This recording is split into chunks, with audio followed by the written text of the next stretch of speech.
Hello everyone. Guess what? Rohan's parents bought a new house and he was so excited that his parents were planning to shift in the coming week itself. He was helping them in packing the luggage. In the living room, they had a huge sofa and Rohan had to move it all by himself. So he pushed it with all the force, but the sofa didn't budge an inch.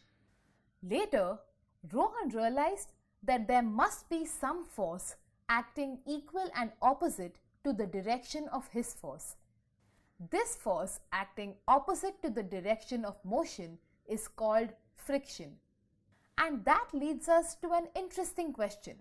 Will the sofa move in the opposite direction if Rohan reduces all his force suddenly, since friction is acting in the opposite direction with greater magnitude? Sadly, no. It turns out friction is a self-adjusting force. Let us understand what is meant by this self-adjusting force. Imagine there is a sofa on the floor. Is there any force acting on it at present? Yes, there is the gravitational force. But what about frictional force? There is no frictional force acting on it now. Frictional force only comes into play when we try to move the sofa. This frictional force is called static friction.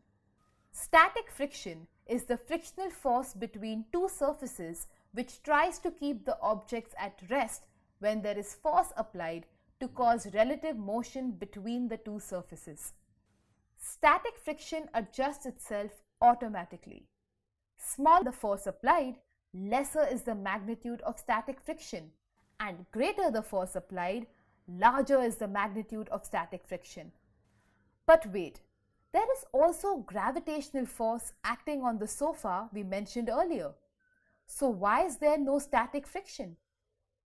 Well, always remember that static friction comes into play when there is a possibility of relative motion between two surfaces.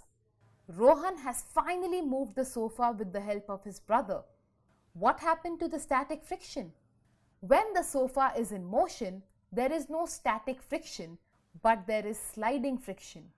Sliding friction is the frictional force that comes into play when two surfaces slide against each other. The magnitude of sliding friction is less than static friction. We also have rolling friction, which comes into action when an object rolls over a surface. Its magnitude is lesser than the sliding friction. This is the reason it is much easier to pull a suitcase with wheels. It's time for Rohan to go and arrange things in his new house. See you next time.